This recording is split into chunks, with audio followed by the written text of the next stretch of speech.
Olá para você que está me acompanhando. O que a Bíblia diz sobre a fornicação? Isto mesmo, o que a Bíblia diz sobre a fornicação. Esta é a temática que eu estarei tratando neste exato momento. Agora, se você ainda não se inscreveu no meu canal do YouTube e você está se deparando com esse vídeo, o que está esperando? Se inscreva ali no meu canal do YouTube, clicando aí por baixo onde está escrito inscrever, clique aí, de modo que você possa estar inscrito, e quando você estar inscrito, você vai receber a notificação de todos os meus vídeos em todas as semanas, porque em todas as semanas eu gravo sempre um vídeo sobre um assunto bíblico, um assunto teológico.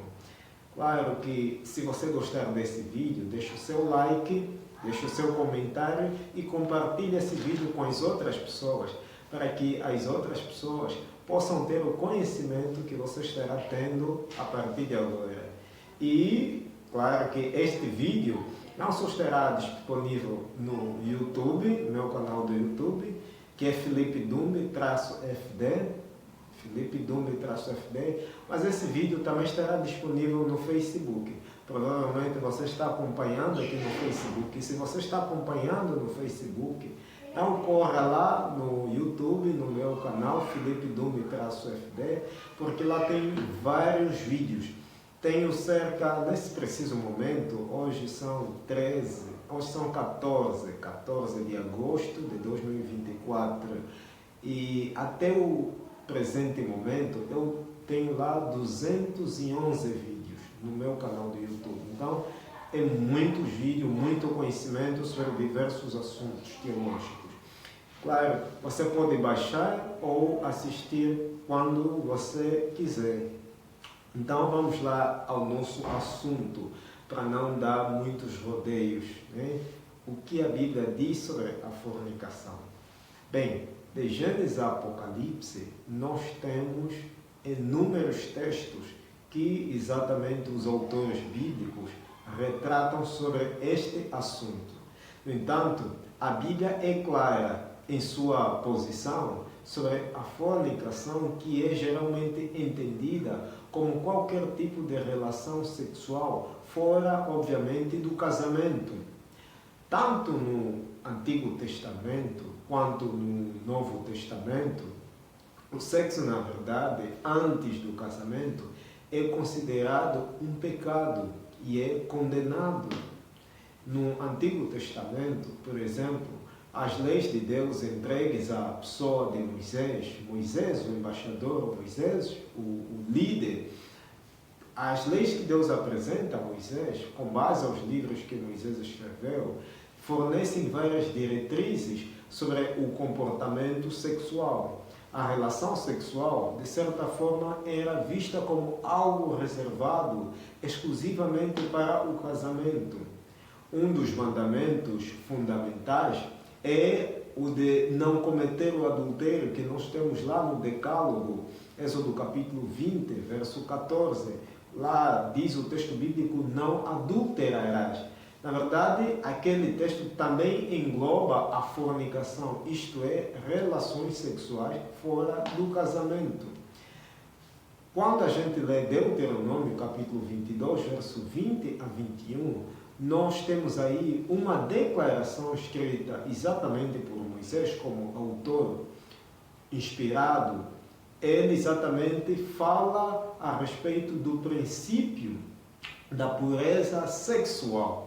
E o princípio da pureza sexual deve exatamente ser levado em consideração por todos os cristãos, e até mesmo, claro, por pessoas que não são cristãos, aqueles que não são cristãos. O Antigo Testamento fala bastante a respeito a respeito da fornicação. Outro sim, o Segundo Testamento, que é o Novo Testamento, também fala a respeito disso. E tanto é que no Novo Testamento a fornicação continua a ser fortemente condenada. O apóstolo Paulo, em particular, escreveu muito sobre a importância da pureza sexual para os seguidores de Cristo. Por exemplo, na primeira epístola aos Coríntios, capítulo 6, verso 18 a 20, Paulo fala aos irmãos em Coríntios que tinham que fugir da imoralidade sexual. Ele diz de que todos os outros pecados que alguém comete são fora do corpo. E tanto é que ele diz, mas quem peca sexualmente peca contra o seu próprio corpo. E o apóstolo Paulo, aí, no verso 19 deste capítulo 6, da primeira epístola aos Coríntios, vai falando de que o nosso corpo é exatamente o templo do Espírito Santo. E, portanto, glorifiquem a Deus com o corpo de vocês, diz Paulo. E nesse texto da primeira epístola de Paulo aos Coríntios 6, 18 a 20, Paulo ensina que o corpo do cristão pertence a Deus e deve ser tratado com santidade. O ato sexual fora do casamento é visto como uma ofensa à santidade do corpo e à vontade de Deus. Por exemplo, Paulo escreveu aos irmãos em Tessalônica, a quem eram chamados de Tessalonicenses, lá na primeira epístola aos Tessalonicenses, capítulo 4, verso 3 a 5, Paulo diz de que, pois esta é a vontade de Deus, a vossa santificação, que vos abstenhais da fornicação, que cada um de vós saiba possuir o seu corpo em santidade e honra, não na paixão de concupiscência, como os gentios que não conhecem a Deus. No entanto, o apóstolo Paulo, ao escrever exatamente esta declaração, Paulo exorta os cristãos a se absterem da fornicação e a viverem em santidade. Claro que, primeiramente, ele falou aos irmãos em Tessalônica, mas o texto é aplicável a nós que vivemos em pleno século XXI. Na Epístola aos Hebreus, capítulo 13, verso 4, lá exatamente Paulo, como autor, vai transmitindo-nos uma ideia com relação à pureza sexual. E tanto é que Paulo lá exorta de que Deus julgará os impuros. Este versículo de Hebreus 13:4 reforça que o casamento deve ser respeitado e que as relações sexuais são adequadas apenas dentro desse contexto, que tem que ver com o matrimônio, o casamento. Então, de forma conclusiva, eu posso aqui dizer para vocês de que, de acordo com a Bíblia, o sexo é um ato sagrado que deve ocorrer dentro dos limites do casamento. Já a fornicação, ou sexo antes do casamento, é exatamente vista como um pecado que desonra a santidade do corpo e desrespeita o plano de Deus para a sexualidade humana. A palavra de Deus, de certa forma, chama os cristãos à pureza e à santidade, lembrando-lhes de que seus corpos são templos do Espírito Santo e deve ser exatamente cuidado, deve ser respeitado, deve ser honrado. Então, se você exatamente continua caminhando ou incorrendo nesse pecado denominado fornicação, você precisa exatamente abster-se desse caminho. Você precisa voltar-se para Deus, porque você está decepcionando, desapontando a pessoa de Deus. Você precisa arrepender-se desse pecado, você precisa confessar o pecado a Deus. Porque se você continuar andando sobre este caminho, você, como diz um teólogo, você vai no inferno de cabeça para baixo. O céu será um sonho sonhado por você, porém jamais alcançado.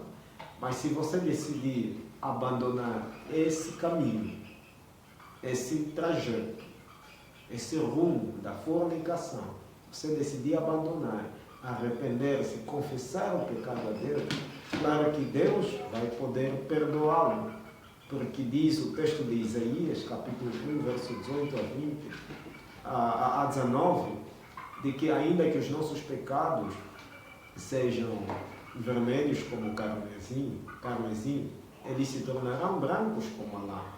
E na primeira epístola de João, capítulo 1, verso 9, lá o texto diz: se confessarmos os nossos pecados a Deus, Ele é fiel e justo para perdoar os vossos pecados e nos purificar de toda injustiça. E no capítulo 2, verso 1, dessa mesma primeira epístola de João, capítulo 2, verso 1, lá diz: meus filhinhos, estas coisas vos escrevo para que não pequeis, e se algum de vós pecar, temos um advogado para com o Pai, Jesus Cristo, o justo. Então, Ele está disposto a perdoá-lo, está disposto a perdoá-la, mas basta você abandonar o vício ou o caminho da fornicação, arrepender-se dos seus pecados, confessar o pecado a Deus e seguir agora os passos de um Deus que se aproxima, seguir os passos do soberano dos reis da terra, seguindo os passos de Jesus. E que esta, de fato, possa ser a sua decisão. Deus abençoe você, Deus abençoe a sua família. Estamos juntos, até a próxima.